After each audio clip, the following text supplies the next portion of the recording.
Which would be more beneficial for me, a mini facelift or a cheek lift? I am 57 years old. I received Botox for my forehead 6 months ago, along with Juvederm for creases. I would like something more permanent. One doctor told me to get a cheek lift, the other a mini facelift. What should I do? Thank you for your question. You're 57 years old, you recently had some Botox and Juvederm, and now you're investigating solutions that are hopefully more permanent. And so in consultations you had gotten opinions about getting a cheek lift as well as a facelift. So naturally it's understandable why you're confused and what kind of recommendation is best suited for you. So let me tell you a little bit about how we help our patients who come to us with a very similar situation. I'm a cosmetic oculofacial plastic surgeon, board certified in facial cosmetic surgery, body, breast, and extremity surgery. So we deal with everything from head to toe, from hair loss to facial aging, and facial aging being one of the more popular areas that we focus on. So what I try to teach my patients is that facial aging is two things.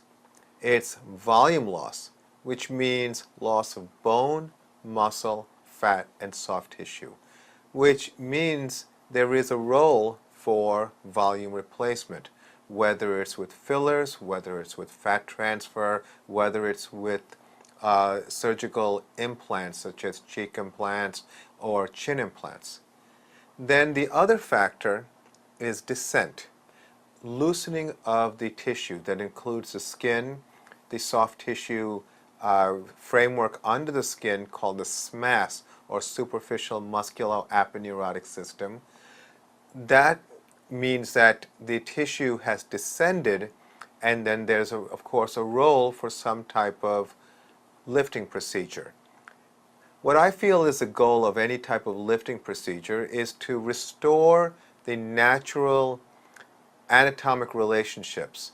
And so when you look at yourself, the question that you should ask yourself first is, what do you look at first? When someone comes into our office and says, I have a problem with my eyes, I have a problem with the lines or the marionette lines and all these things, we try to get them to prioritize what are the things that bother them most, and then we develop a treatment plan. So when you ask the question about something that is, quote, more permanent, we're talking about a surgical procedure, but a surgical procedure does not mean you never have to consider doing fillers or injectables or treatments such as Botox or Dysport. And why is that? Well, after everything is lifted, we are restoring anatomic relationships. But remember, we're also dealing with volume loss. So, based on the photos you submitted, I think there's clearly an opportunity for you to have some restoration of your jawline and the soft tissue that's descending. There's a little bit of loose skin under the neck, as well as some banding. We call them the platysmal bands. So you have options in that respect. In our practice, you would get the opportunity to consider procedures such as a limited facelift to a more extended facelift, but it's not likely you'd end up needing a more extensive face and neck lift. I think for your facial structure, which is relatively thin, that being conservative is probably best for you, and trying to restore a crisp jawline and more definition of the neck will probably make you happy. I don't think that cheek lifting necessarily is the best method for you. When we talk about cheek lifting, it usually means some type of temporal or an incision in the temple using endoscopes to lift the cheeks upward, or some type of procedure from the eyelid approach called a SOOF lift. And in my experience, I don't feel like those procedures look very natural, and I don't really feel that they address the core underlying issue of the partial descent of the cheek, when there is also a lot of volume loss.